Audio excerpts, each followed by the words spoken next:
Hello everyone, कैसे हैं आप सब। मैं उम्मीद करती हूँ आप सभी बहुत अच्छे होंगे। मैं हूँ आपकी एजुकेटर प्रियंका और आज की इस वीडियो में हम डिस्कस करने वाले हैं कैंसर क्या है, कैंसर के टाइप्स के बारे में, मैकेनिज्म, ट्रीटमेंट एंड डिटेक्शन के बारे में। ठीक है, सो प्लीज़ केयरफुली आप इस वीडियो को देखिए सो दैट आपको अच्छे से मैं अपनी नॉलेज देने की कोशिश करूँगी। ठीक है, so let's start our today lecture. जैसा कि आप स्क्रीन पे देख पा रहे हैं, एक नॉर्मल सेल है, ठीक है, और एक है आपकी ट्रांसफॉर्म्ड सेल। इससे पहले आप एक बात जान लीजिए, नॉर्मल सेल की शेप कैसी होती है। नॉर्मल सेल हम सभी की बॉडी किससे मिलकर बनी हुई है, सेल से मिलकर बनी हुई है। ये जो सेल की जो शेप है, टाइप्स है, ये मतलब वेरी करती है कि आप किस ऑर्गेनिज्म के बारे में बात कर रही हैं। बट हर एक सेल के पास ये तीनों चीज़ें ज़रूर होंगी। जैसे कि आउटर थिन बाउंड्री है, उसको हम कॉल करते हैं प्लाज्मा मेम्ब्रेन। जो विस्कस फ्लूइड है, सेकंड आप देख पा रहे हैं, दैट इज द साइटोप्लाज्म, जहाँ पे वेरियस सब सेलुलर ऑर्गेनल्स जो है वो फ्लोट करते हैं। थर्ड वन, जिसकी वजह से सेल हमारी जिंदा रहती है, वो है हमारा न्यूक्लियस। न्यूक्लियस के अलावा इसके अंदर क्या होता है, हमारा डीएनए और आरएनए होता है। It carry the genetic information. ठीक है, सो सेल जो है वो न्यूक्लियस की वजह से ही जिंदा होती है। अब हम इस मैकेनिज्म को अच्छे से समझते हैं। हमने क्या किया, हम अगर चेक करना चाहते हैं कि कोई भी सेल है वो नॉर्मल है या कैंसर सेल है, तो कैसे चेक कर सकते हैं। हमने क्या किया, लैब में एक नॉर्मल सेल ली, ठीक है, उसको इस पेट्री डिश में ग्रो किया। देन एक सेल हमने वो ली इन्फेक्टेड टिश्यू से, जहाँ पे हमें लगा, जो सस्पेक्टेड पर्सन था जिसको लग रहा था कि कैंसर या ट्यूमर है, उसका एक टिश्यू या पीस ले लिया हमने सेल का, और दोनों को हमने क्या किया, एक पेट्री डिश में ग्रो किया। ग्रो करते हैं, पेट्री डिश का मतलब होता है कि उसमें हमने सारे न्यूट्रिएंट वगैरह सारी चीज़ें डाल दी जो कि एक सेल को डिवाइड करने के लिए ज़रूरी है। समझ गए यहाँ तक। ठीक है, जब जैसे ही सेल डिवाइड करती है, क्योंकि आप सभी को पता है सेल की एक डिवीजन की प्रॉपर्टी होती है, जैसे ही सेल डिवाइड करके क्या बनाती है, बाय डिवीजन से एक हेल्दी टिश्यू बनाती है। उसी तरह से जैसे ही हमने नॉर्मल और अब दोनों सेल को जब पेट्री डिश में ग्रो किया, तब हमें क्या मिलती है, सेल की मूवमेंट एंड प्रोलिफरेशन देखने को मिलता है। मतलब सेल की डिवीजन डिवीजन से एक सेल का मास देखने को मिलता है। जैसे ही सेल जो है वो दूसरी के सेल के बिल्कुल टच में आ जाती है, तो उसके बाद वो डिवाइड करना बंद कर देती है। तो आप देख पा रहे हो ना, सेल टू सेल एडहेशन, ये बिल्कुल एक सिंगल लाइन बनी हुई है। और नॉर्मल सेल के पास ही ये प्रॉपर्टी होती है कॉन्टैक्ट इनहिबिशन की। इस प्रॉपर्टी की वजह से सेल जो है वो एक कंट्रोल्ड मैनर में ही डिवाइड करती है। मतलब जैसे ही एक सेल दूसरी के टच में आ जाती है, तो फिर वो मतलब उसको पता लग जाता है कि उसे इतनी ही साइज तक जो है वो ग्रो करना है। लेकिन जब कोई अबनॉर्मल सेल, यानी कि जिसके डीएनए में कोई खराबी हो जाती है या कोई प्रॉब्लम हो जाती है, उसको हम बोलते हैं म्यूटेटेड सेल या म्यूटेशन। म्यूटेशन क्या होता है, सडन चेंज आ जाना डीएनए में, वो किसी वजह से भी आ सकता है। ठीक है, जिसे हम बोलते हैं कार्सिनोजेंस, जो केमिकल एजेंट की वजह से जो चेंज आता है सेल के अंदर। ठीक है, अब ये जो म्यूटेटेड सेल है जिसमें प्रॉब्लम वाला, जो क्योंकि हमने एक अब नॉर्मल अफेक्टेड, जो जहाँ पे डिफेक्ट था उस टिश्यू से हमने जो सेल ली है ना, जैसे ही उनको पेट्री डिश में ग्रो करेंगे, तो ये सेल जो है वो हमारे वाली सेल से भी फास्ट ग्रो करेंगी। ये बहुत ज़्यादा रैपिडली ग्रो करती हैं cell than the normal cell से। अब ये हम क्या देखते हैं कि यहाँ पे एक सेल से दूसरी सेल बनती है हमारी बॉडी में, तो एक से दो सेल बनी, दो से चार, इस तरह से फॉर्मेशन होती है, बट एक पर्टिकुलर लिमिटेड साइज के अंदर। लेकिन यहाँ पे आप क्या देख पा रहे हो, मैं अपनी फोटो छुपा लेती हूँ सो दैट आप अच्छे से इस चीज को देख पाएंगे। ठीक है, अभी आपको क्लियर है अच्छे से। अब आप देखो, यहाँ पे एक सेल का मास हम बन गया। सेल का मास बनने से जो हमारी दूसरी नॉर्मल सेल है वो क्या हो जाती है, डिस्टर्ब हो जाती है। अब यहाँ पे देखो, जैसे ही हमने पेट्री डिश में ग्रो की ना ये सेल, तो एक सेल से दूसरी सेल तो बनी, इसके ऊपर भी सेल बनना स्टार्ट हो गई है। ठीक है, तो मतलब सेल टू सेल एडिशन, जो कॉन्टैक्ट प्रॉपर्टी है वो तो खत्म हो गई है।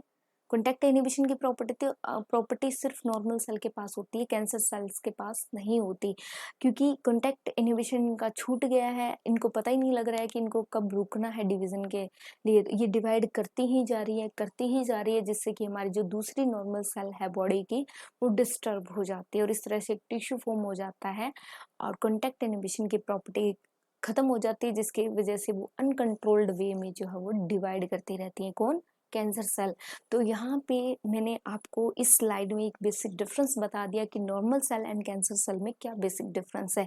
कैंसर सेल जो होती है वो अनकंट्रोल्ड वे में डिवाइड करती है, बहुत ज़्यादा फास्ट रैपिडली डिवाइड करती है। इनके ऊपर कोई किसी भी चीज़ का कंट्रोल नहीं रह पाता, बॉडी का कंट्रोल नहीं रह पाता, ठीक है।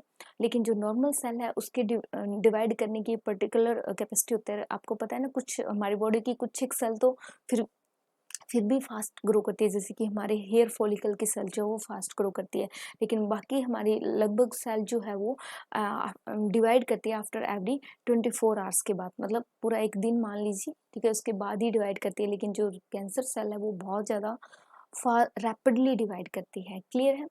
तो ये इसके कुछ और इसकी वजह से नंबर ऑफ डेथ जो है वो वर्ल्ड में होती है, क्योंकि इसका कोई पर्टिकुलर इलाज नहीं है और एक ये लेट स्टेज पे ही पता लगता है कैंसर का, ठीक है। It is a normal and uncontrolled multiplication of cell resulting in the formation of tumour. किस तरह से ट्यूमर की फॉर्मेशन हुई, जान लिया आपने। Second, consider as a one major cause of death all over the world. ये कोई भी एज नहीं देखती, पता नहीं क्या इसके पीछे कुछ कारण है, बट 3 फेज फिजिकल फैक्टर है जिनकी वजह से माना जाता है कि कैंसर होता है, ठीक है। Cancer is induced by the external factor जिनको हम कार्सिनोजेंस बोलते हैं, जो कि कैंसर कोज करवाते हैं, ठीक है। और मोस्टली जो है वो कैंसर जो है वो इस तरह के कैंसर जो है वो वीमेन एंड मैन में देखे जाते हैं, like breast cancer, lungs, stomach, cervical and colorectal, and main में दिस टाइप के कैंसर। ये एक बार चार्ट है जिसमें सबसे ज़्यादा हम कैंसर जो जिस मतलब कैंसर से डेथ होती है तो वो होती है लंग कैंसर। और लंग कैंसर क्यों होता है आपको पता है, स्मोकिंग और टोबैको च्यूइंग जो पर्सन होते हैं वो उन्हीं को ही ज़्यादा लंग कैंसर होता है। इसलिए please avoid them using of tobacco and smoke. Smoke is very dangerous for uh, everyone who consuming on their daily life, ठीक है। सो जो लोग इन्हें डेली कंज्यूम करते हैं, टोबैको को, स्मोकिंग को, सिगरेट को, ठीक है, तो उन लोगों में इन कैंसर होने के जो है चांसेस बहुत ज़्यादा बढ़ जाते हैं। सो प्लीज़ इन्हें अवॉइड कीजिए ताकि आप अपनी फैमिली को भी सुरक्षित रखें और खुद को भी सुरक्षित रखें, ठीक है। और कोज ऑफ कैंसर, अभी मैंने आपको बताया था कि 3 फैक्टर होते हैं जिनकी वजह से कैंसर होता है। फर्स्ट वन है फिजिकल फैक्टर, सेकंड वन है केमिकल फैक्टर, थर्ड वन है बायोलॉजिकल एजेंट। जो फिजिकल फैक्टर है उसमें आती है आपकी आयनाइजिंग रेडिएशन, जैसे कि एक्सरे। अगर किसी की बॉडी पे बहुत ज़्यादा एक्सरे का एक्सपोज हो जाता है काफ़ी हाई इंटेंसिटी में, तो उनको भी प्रोबेबिलिटी है कि कैंसर हो जाए। गामा रेज और नॉन आयनाइजिंग रेडिएशन जो बहुत ही ज़्यादा हार्मफुल होती है, यूवी रेज, ठीक है। और केमिकल एजेंट जैसे कि टोबैको, स्मोक, मैंने अभी आपको बताया था कि मैक्सिमम जो लोगों की डेथ होती है वो लंग कैंसर की वजह से होती है, ठीक है। और टोबैको है, स्मोक, सोडियम एजाइड, ये केमिकल एजेंट है जो कैंसर के लिए रिस्पॉन्सिबल है। Third one that is the biological agent. Biological agent में वायरसेस वगैरह आ जाते हैं जो कि क्या कराते हैं, जिनको हम ऑन्कोजेनिक वायरस बोलते हैं, जो क्या करते हैं हमारी जो नॉर्मल सेल है उनको कैंसर सेल में कन्वर्ट कर देते हैं। इसके अलावा जो सेलुलर ऑन्कोजिन्स, कुछ प्रोटो ऑन्कोजिन्स हमारी बॉडी में जो है वो नॉर्मल सेल में प्रेजेंट होते हैं और बाद में और some time due to expose of viral protein वो किस में कन्वर्ट हो जाते हैं, ऑन्कोजिन, मतलब कैंसर सेल में कन्वर्ट हो जाते हैं। समझ में आ गया यहाँ तक? किसी को कोई डाउट? अगर प्लीज़ किसी को कोई डाउट है तो आप कमेंट सेक्शन में कमेंट करके पूछ सकते हैं। इसके अलावा अगर आपने मेरे लेक्चर को ध्यान से सुना प्लस स्क्रीन पे फोकस किया तो मुझे नहीं लगता कि आपको कोई भी डाउट रहेगा। ओके, जैसे कि एक और इमेज में आपको दिखा देती हूँ। जैसा कि आप एक नॉर्मल सेल की स्ट्रक्चर देख सकते हैं। नॉर्मल सेल की मैंने अभी बताया था, आउटर थिन बाउंड्री होती है, प्लाज्मा मेम्ब्रेन, साइटोप्लाज्म, न्यूक्लियस, एक सिंगल न्यूक्लियस सेल में प्रेजेंट होता है। बट जैसे ये सेल अब नॉर्मल हो जाती है, सबसे पहले कैंसर सेल की शेप हम माइक्रोस्कोप में देखते हैं तो उसकी हमें शेप जो है वो अब नॉर्मल मिलती है। दैट मीन्स वो सेल क्या हो गई है, अब कैंसरस हो गई है। और इसके अलावा इसमें जो है वो मल्टीपल न्यूक्लियस क्रिएट हो जाते हैं। हम देख रहे हैं ना, काफ़ी डार्क डार्क ब्लैक स्ट्रक्चर, और थिन साइटोप्लाज्म हो जाता है, मल्टीपल न्यूक्लियस फॉर्म हो जाते हैं, न्यूक्लियोलस बन जाता है, डार्क क्रोमेटिन क्रिएट हो जाते हैं। और इस तरह से आप देख सकते हैं एक नॉर्मल टिश्यू में जब नॉर्मल सेल के बीच में जब ट्यूमर फॉर्म होती है तो किस तरह से वो डिस्टरबेंस क्रिएट करती है। आप डिस्टरबेंस को ऐसे भी जान सकते हैं जैसे कि समटाइम, जैसे एक हेल्दी पर्सन कैसे माना जाता है कि जब कोई पर्सन जो वो तीनों रूप से स्वस्थ हो, फिजिकल, मेंटल एंड सोशल अगर तीनों रूप से कोई इंसान स्वस्थ है दैट मीन्स वो हेल्दी है। अगर कोई भी हमारा कोई भी एक फैक्टर डिस्टर्ब होता है तब हम अच्छे से प्रॉपर जो है वो फंक्शनिंग नहीं कर सकते। वैसे ही जैसे ही ट्यूमर हमारी बॉडी में फॉर्म होती है तो हमारी नॉर्मल जो सेल्स होती है वो डिस्टर्ब हो जाती हैं। क्लियर है? अब हम कैसे पता लगा सकते हैं? कुछ 2 टाइप्स के कैंसर के बारे में स्टडी कर लेते हैं। सबसे पहले हम बात करते हैं benign tumours and then second one है मैलिग्नेंट ट्यूमर्स। बेनाइन ट्यूमर्स क्या होती है? ये इतनी ज़्यादा हार्मफुल नहीं होती, जैसे सम टाइम बॉडी पे मोल बन जाते हैं, कुछ छोटी-मोटी गाँठ बन जाती है ना? तो वो उसी लोकेशन पे जहाँ पे होती है, वो उसी लोकेशन पे रहती है, वो बॉडी में फैलती नहीं है, इसलिए वो डेंजरस नहीं है। बेनाइन ट्यूमर्स जो होती है इसको इसका इलाज पॉसिबल है, इससे मतलब आराम पाया जा सकता है। Normally remain confined to its original place, don't spread other location. Body के एक हिस्से से दूसरे में नहीं फैलती और लिटिल डैमेज करती है बॉडी को। लेकिन जो मैलिग्नेंट ट्यूमर है बहुत ज़्यादा हार्मफुल ट्यूमर होती है, ठीक है, और इसकी वजह से जो है इंसान की डेथ ही होती है। बचना तो मुश्किल है क्योंकि इसकी जो सेल है वो बहुत ज़्यादा रैपिडली ग्रो करती हैं। प्लस सेकंड क्या है, ये फैलती है, इसके पास एक प्रॉपर्टी होती है जिसे हम बोलते हैं मेटाजेनेसिस। मेटाजेनेसिस एक ऐसी प्रॉपर्टी होती है जिसमें जो कैंसर सेल्स होती है वो एक जगह से वाया ब्लड पूरी बॉडी में फैल जाता है, तो इसलिए इसका इलाज जो है वो पॉसिबल नहीं है, ठीक है। कुछ टाइम तक डॉक्टर इसका ट्रीटमेंट करते हैं, आगे हम स्टडी करेंगे कौन कौन से डॉक्टर जो है वो ट्रीटमेंट करते हैं अगर किसी को कैंसर होता है देन। तो डिटेक्शन कैसे, कैंसर को कैसे डिटेक्ट किया जाता है? अगर हमें लगता है कि किसी इंसान को कोई प्रॉब्लम होती है देन वो हॉस्पिटल जाता है, हॉस्पिटल जाके डॉक्टर उसका क्या करते हैं, डिटेक्ट करते हैं, बायोप्सी करते हैं, हिस्टोपैथोलॉजिकल स्टडी करते हैं। हिस्टो मतलब क्या होता है, टिश्यू होता है, पैथो मतलब डिजीज, लॉजी मतलब स्टडी, मतलब उस डिजीज की स्टडी करने के लिए डॉक्टर क्या करते हैं, उस अफेक्टेड ऑर्गन से जहाँ पे भी प्रॉब्लम होती है वहां से एक छोटा सा पीस काट कर उसे अंडर द माइक्रोस्कोप जो है वो ऑब्जर्व करते हैं। लैब के अंदर टेस्ट किए जाते हैं, लाइक ब्लड टेस्ट किया जाता है, बोन मैरो टेस्ट किया जाता है, ठीक है। अगर नंबर ऑफ सेल काउंट हो रही है, ल्यूकेमिया ब्लड कैंसर बहुत ही भयानक बीमारी है, ठीक है, जिसमें तो इंसान का, ठीक है, कह ही नहीं सकते कुछ। बायोप्सी में क्या करते हैं, पीस ऑफ सस्पेक्टेड टिश्यू को कट किया जाता है, स्टेन करके एग्जामिन किया जाता है under the microscope by a pathologist, ठीक है। और उसके बाद में क्या किया जाता है, डॉक्टर के द्वारा रेडियोग्राफी की जाती है। रेडियोग्राफी में क्या होता है, एक्सरे की जो रेज है उस इंसान की बॉडी पे फोल्ड की जाती है जिससे कि 2D इमेज हमें मिल जाए। 2D इमेज इतनी ज़्यादा क्लियर नहीं होती, बट हाँ अगर वो एक्सटर्नल थोड़े से ऑर्गन पे है, बॉडी के जस्ट आउटर पार्ट पे है, तो उसकी जो इमेज जो है वो एक्सरे में भी आ जाती है। बट उसके बाद अगर एक्सरे से हमें अच्छे से डिटेक्ट नहीं होता तब हम करवाते हैं सीटी स्कैन। आपने नाम सुना होगा ना, CT scan, computerised tomography call करते हैं। इसमें बॉडी की पूरी मतलब पूरी बॉडी पे जो है वो हर एक डायरेक्शन से जो है वो रेज फॉल करवाई जाती है, तो अल्टीमेट एक स्ट्रक्चर बन के आती है, ठीक है। बट ये दोनों ही वैसे मतलब अगर ज़्यादा करवाएं तो ये बॉडी के लिए बहुत ज़्यादा हार्मफुल भी है क्योंकि ये रेज जो है वो इतनी ज़्यादा अच्छी नहीं होती है हमारी बॉडी के लिए। बट क्या करें, अगर कोई प्रॉब्लम होती है तो करवानी पड़ती है, ठीक है।